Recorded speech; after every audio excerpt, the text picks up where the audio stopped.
kan, prinsip berpikir itu yang nggak bisa gue salahin. Cuman ya bagi gue itu egois. Karena lu melakukan itu, cuman lu nggak suka ngedenger orang melakukan itu.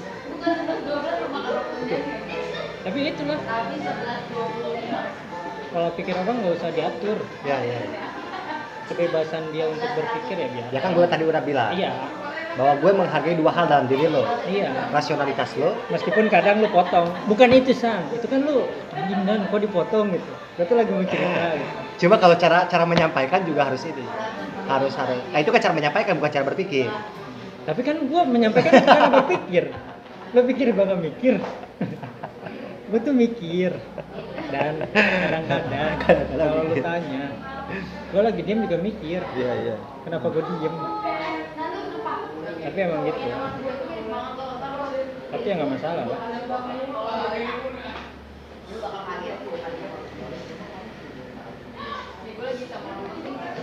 Begitu Dani. Udah kali ya? Atau masih ada yang mau gue tanyain? Udah sejam 19. Apa sih? Sejam 19 kemudian nanti videonya kepotong. Iya. Apa? Banyak sih yang bagi gua, karena bagi gua lu manusia yang unik ya. Anjing. Enggak, serius, jarang ketemu orang-orang kayak lu. Enggak, unik gua. Dari awal gua kenal juga kayaknya Dani punya pola pikir. Kalau gua dulu mikirnya anak ini cukup kritis. Kalau lu kan mikirnya ya itu kalau sederhananya lu tuh kritis gitu, mengkritisi apa yang lu pikirkan, bahkan yang lu pikirkan lu kritisi. Kadang Apa-apa yang udah pasti lu kritisi juga. Kadang Makanya cocok lu di kadang kata-kata kritis itu juga ambigu. Iya. Bang, kakek gue kritis, bagus dong kata gue. Bukan bang, lagi di UGD katanya. Astagfirullah, kirain cara berpikirnya kritis kata gue. Ada waktu itu siapa ya, si Dwi atau siapa, dan emak gue atau bapak gue lagi kritis, bagus dong kata gue. Ternyata kritisnya bukan pikiran, tapi sakit. Tapi emang itu cara berpikir kritis itu emang dibutuhkan sih buat biar maju. Karena kadang lu kayak misalkan nih, gua nggak tahu ya, gua pernah cerita nggak ya, bukan curhat gitu. Tapi kalau gua lihat misalkan ada Ubed misalkan lagi cerita, lu tuh melempar beberapa pertanyaan sampai dia bingung jawabannya. Jadi lu memaksa orang mikir lagi lu. Ntar kalau dia nggak dapat solusi baru lu kasih solusi. Kayak gitu kan lu merangsang pikiran si Ubed juga misalkan. Daripada ngerangsang di videonya kan. Makanya bahaya. Mana Black Mamba. Kalau di Luffy mah Black Maria cakep. Ya itu sih bagi gua yang seharusnya emang. Tapi gue berdiri di situ. Lu duduk dan. Enggak, gue standing gue di situ. Gue memposisikan di situ. Iya. Jadi lu ya itu gua apa ya? Kalau di waktu-waktu enggak urgent gitu. Lu merangsang orang untuk berpikir dulu. Dan entah itu lu mau ngelihat lu bertanggung jawab enggak sih sama pikiran lu misalnya. Kayak gitu. Jadi banyak hal mancing daya kritis. Kadang kan ada orang yang ya udah gitu, lu maunya apa gini terus dijelasin, oh iya bagus jalanin. Jadi orang tuh nggak pola kritisnya, terus dia nggak kayak udah plan A dia gitu, nggak punya plan B plan C, padahal kan lu merangsang untuk plan B-nya apa, plan C-nya apa gitu. Oh iya, gua harus ada A B C D. Iya kan, itu kan maksud gua, lu mempertanyakan setiap keputusan dia sampai dia bingung sama keputusan dia bener apa enggak, nyampe ragu aja gitu. Kayak gitu. Iya, gue kalau direkrut sama pinjol masih bisa mempengaruhi orang. Direkrut sama MLM itu. Kenapa nggak yang tinggi gitu, CIA gitu dan? Wah? Kenapa pinjol CIA gitu? CIA gitu. Kenapa sih harus pinjol? Bayar bangsat karena gitu. Karena kan itu cuma marah-marah doang kalau dipinjol, sama ngancem-ngancem, saling gertak. Allah. Kayak gitu. Tapi bagus sih. Cuma ya. Tapi kalau dari beberapa cerita lu emang ini dan gue boleh nggak sih ngomong dulu dan? Iya, silakan. Lu doyan ngomong, Ya, gue kan banyak diem nih. Silakan, maaf. Udah lah, gue udah nggak mood nih. Maaf. Temen kau gue nggak mood. Maaf live. Live bisa kalau nanti saya bantu live. Pasti saya bantu lah. Pasti saya bantu. Maaf live. Saya kaget lah. Saya kaget. Maaf lah, saya kaget lah, pasti saya bantu lah. Kamu Enggak, jangan diterusin. Itu privasi dia. iya. Enggak, Oh, dilanjutin. tadi kan gue bingung gak mau ngomong. Ah, Kalau gue nangkapnya emang daya kritis lo emang dari aliyah lah ya. Tadi kan lu cuma menceritakan aliyah. Dari aliyah ya lu udah kritis ya. Meskipun lu membahasakan lu menjadi ilmu pengetahuan itu. Padahal kan itu sebenarnya lu mengasah otak lu biar kritis itu. Nggak saklek, nggak nelan mentah-mentah. mungkin dari cara ini Sa.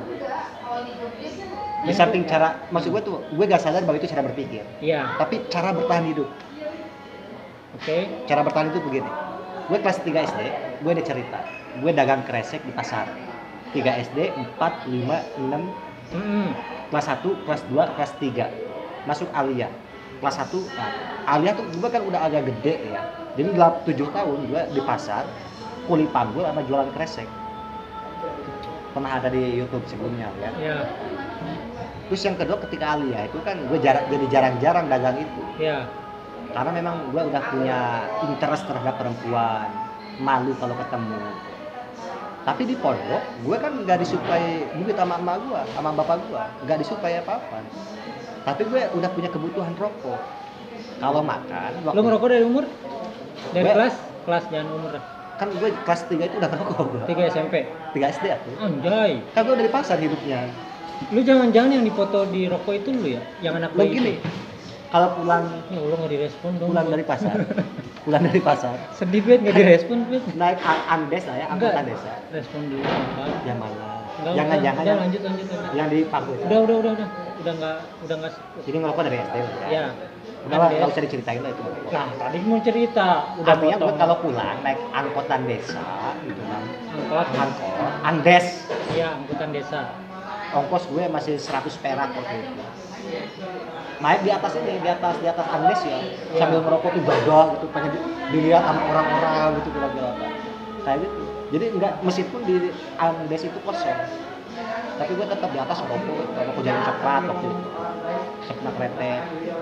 Kemudian mil cappuccino gitu. Ya, itu mah udah SMA. Black cappuccino. Cappuccino. Mil cappuccino. Nah maksud gue tuh mungkin bukan cara berpikir yang gue pahami waktu itu, tetapi cara bertahan hidup. Pada akhirnya ketika gue diberi privilege sama kiai gue, Dani, silakan pesantren, gak usah bayar. Lo boleh makan, gak usah bayaran bulanan dan sebagainya. Cukup lo masak, bagi nasi, jaga Kambing. nggak ada kambing, jaga kebun. Sama Jadi jaga akhlak. gue tiap kalau balik sekolah tuh jadi astronot. Iya. Ada kan astronot ya berat itu Sa. Apa sih astronot tuh? Yang ini yang nyemprot, alat semprot, Oh, iya. alat semprot. Kan itu pakai air, pakai racun apa kan? Cabai itu disemprot. Kan itu keliling kebun cabai. Kebun cabe. Iya kan pesantren punya kebun Bubuk cabai, dong. ke kebun timun. Kebun cabe bubuk dong. Terus. Nah, Untung lu nggak nyampe. tapi kan kiai gua tidak menjamin rokok gua, Heeh. tidak menjamin jajan gua, cuma menjamin makan gua sama biaya pesantren yang gratis dengan catatannya tadi harus ngabdi lah ya sambil ngabdi. Nah di sela-sela itu gue kadang mikir tuh begini, gue pengen ngerokok. Akhirnya apa coba, gue ke sawah naik tang ini, gue yang tadinya gak bisa manjat pohon kelapa, gue jadi bisa tinggi sana. Iya, pohon kelapa tinggi. Kalau pendek pohon cabe. Pohon toge dong. Ya udahlah. Gue Gak usah manjat. dipatahin lagi Dani. Gue manjat gitu ya. Gue ambil kelapa mudanya 3 biji, Terus cepret gitu kan.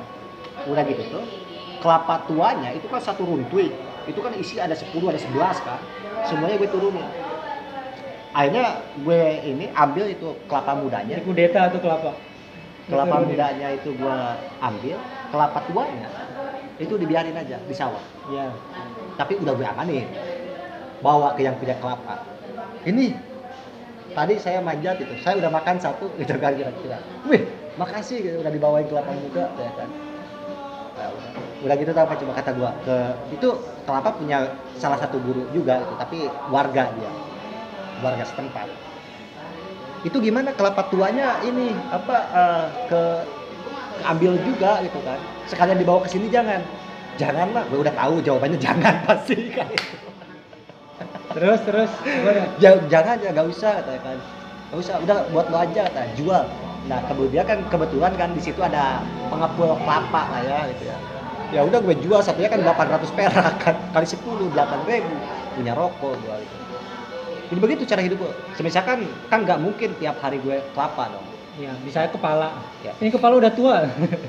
Udah ganti kepala Mio aja. Iya, ayah gue ini mikir apalagi ya kalau kelapa udah nih, biar nanti sebulan kemudian kelapa lagi. Tapi gue harus jambut. Gue menelusuri sungai, gue ambil ini apa? Lu Ninja Hattori ya? Iya, Mendaki gunung lewati lembah. bawa rumput. Udah gitu tuh, kan ada guru Alia. Guru Alia tuh, Bu, itu gue udah beres rumput kan, daun poloy lah ya. Daun polo itu apa? Daun talas, tapi yang gede-gede. Ya itu tumbuhnya itu liar di sungai-sungai. Nah gue menelusuri sungai kayak cerita Si Gundul, jejak si Gundul. Jejak si Gundul. Udah beres satu karung gede kan. Bu, ya Dani, Bu, ini ada daun poloy gitu, daun talas. Ya udah kasih aja ke gurame gitu kan. Gurame gitu. Bu, rokok. Belum banget, goceng kan gitu. Itu cara bertahan hidup pada itu. Gue mikir semua. Kadang ada rumah warga lagi ngebangun gitu ya. Gue apa nih? Ada ember, ambil ember, bawa pasir, bawa semen, dapat rokok di situ. Karena lo harus bertahan hidup, lo akhirnya berpikir kreatif. Dan untuk kreatif itu lo harus kritis. Iya. Karena emang sih gue tuh mungkin cara itu, kebiasaan itu ketika dibawa ke sini mengolah kreativitas iya. otak lo kan.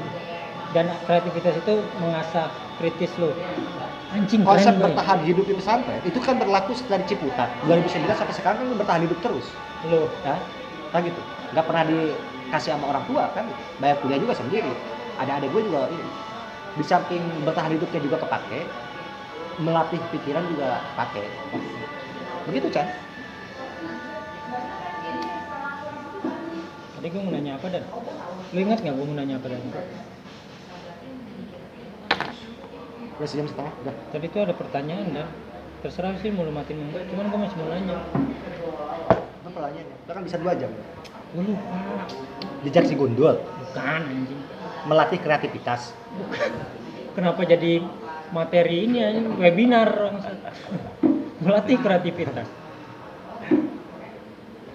Itu Chan. Iya.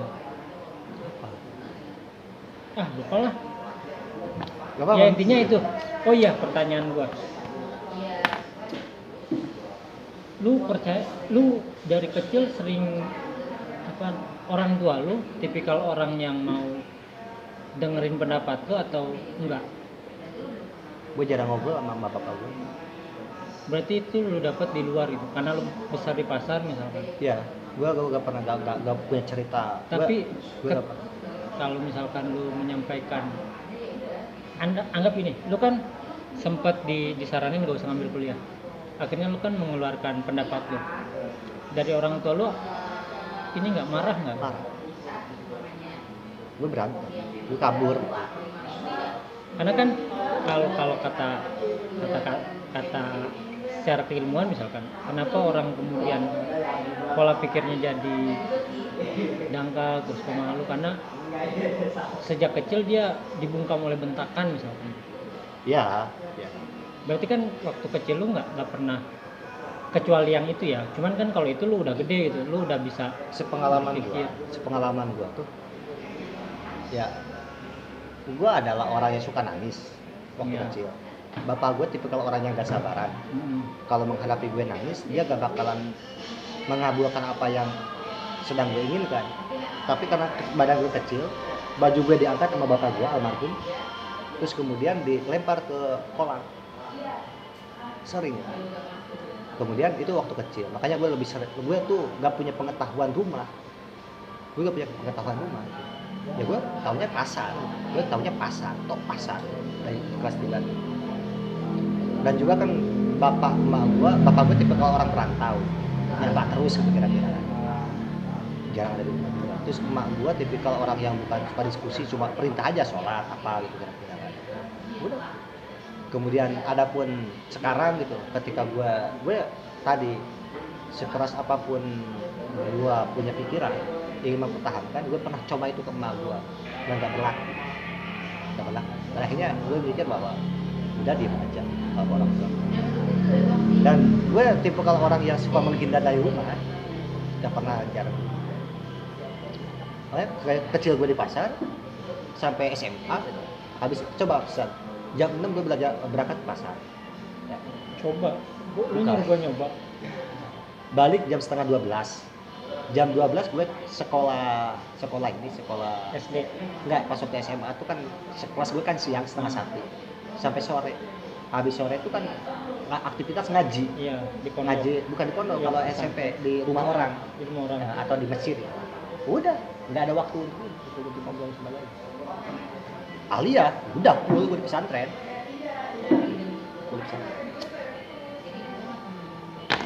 Dari Alia ke Jakarta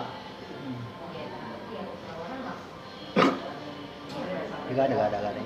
Ya berarti emang pure karena lu besar di Termasuk bapak gua kalau kecil dunia juga. liar, dunia luar. Ya, Kok liar? Makanya dulu Bang Sudi lah ya, ketika kan Bang Sudi masih kealami lah ya, apa namanya, menyaksikan bapak gue mampir ke kosan gua dan gua gak ngomong, Diem mana? diam-diaman aja. Dan Bang Sudi tuh hebat Cidani sama bapaknya katanya. Mereka saling diam tapi saling memahami katanya. Karena kalian Makanya gue sering sering kemimpiin bapak gue dan gak pernah ngomong di mimpi gue. Makanya kan gue pernah nulis ya, mimpi ketemu bapak gitu kira-kira. Gue kan nulis terus, kan jarang gue ketemu ini kan siapapun, jarang ketemu kan bapak ketemu bapak di mimpi udah ya. lama sih. Bukan jarang aja, emang gak pernah. Maksud gue tuh dalam mimpi itu gak pernah ngomong, gak ada dialog. Ini sutradara gak bikin skrip apa gitu kira-kira kan. Di mimpi juga kan Gue juga kalau mimpi gak ngomong. bisa ada percakapan tapi kita paham, nggak tahu ngomongannya apa kan, bisa mendengar apa tapi kita paham. Cuma gue menggambarkan dalam mimpi itu kok diem dan lama sampai ada di alam mimpi begitu. Pakai kode-kode doang gitu. Bahkan pesan-pesan itu ya bapak gue, pesan-pesan dia yang disampaikan ke gue tuh via si Rahma bisa mengetahui sesuatu hal yang bagi gue itu dia harusnya nggak tahu. Rahma tuh bilang begitu. Rahma itu siapa? Rahma itu ceweknya Rian, Oh, adek gua. Rian siapa? Rian tuh adiknya gua.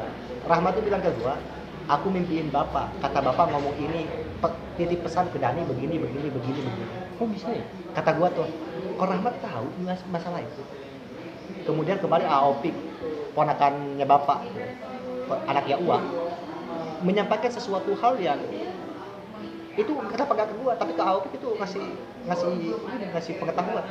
Dan itu relate semuanya. Maksud gua tuh mereka yang nggak tahu masalah keluarga gua, kenapa mereka dimimpiin? Dan ketika mimpi ke gua, Yang paling aneh Rahma sih. Rahma. Kalau Opi kan masih ada darah sama bapak lu. Kalau Rahma itu bisa ya? Padahal jauh. Kaget gua. Rahma menyampaikan sesuatu hal yang itu masalah pribadi keluarga gua dan dia tahu. Atau jangan-jangan itu Riannya nggak berani ngomong dan Rahma. ke Rahma aja itu nyuruhnya. Rian yang mimpi. Tapi emang lu pemikir keras berarti ya? Ya begitulah. Karena lu lagi tidur aja suka teriak-teriak kayak. Ya banyak orang yang menyaksikan ketika bahkan kan orang kalau yang udah Gua nggak pernah ngeliat lu tidur tenang. nggak pernah ya? Gua tuh selalu kaget tidur samping lu. Semuanya sih. Tiba-tiba samping Dani gitu, kaget. Baik. Kalau gua tiba-tiba wah, kok Dani rambutnya panjang. Semua orang menyaksikan memberikan kesaksian itu. Dan kalau orang tahu gua nggak mau tidur bareng gua sebenarnya. Gua tahu. Tapi gua juga nggak mau sih. Takut. Berisik ya gua kalau tidur. Enggak sih, gua sebenarnya kalau gua lagi tidur nggak apa-apa. Cuman kalau lu tidur gua yang kebangun suka kaget sendiri, anjing Dani kenapa? Kan khawatir ya. Kayak lagi disiksa gitu. Mungkin karena ya lu karena ya, kalau dari beberapa yang gua lihat orang yang sering mikir ya suka kayak kebawa ke alam sadarnya. Ya udah itu aja sih dan paling. Ya San, makasih San udah dengerin curhatan gue. Ya elah bukan curhatan. Makasih lo ya, Enggak. lo sahabat gue San, Enggak, bukan. sahabat Nabi. Bukan juga. Gue sebenarnya sahabat Noah.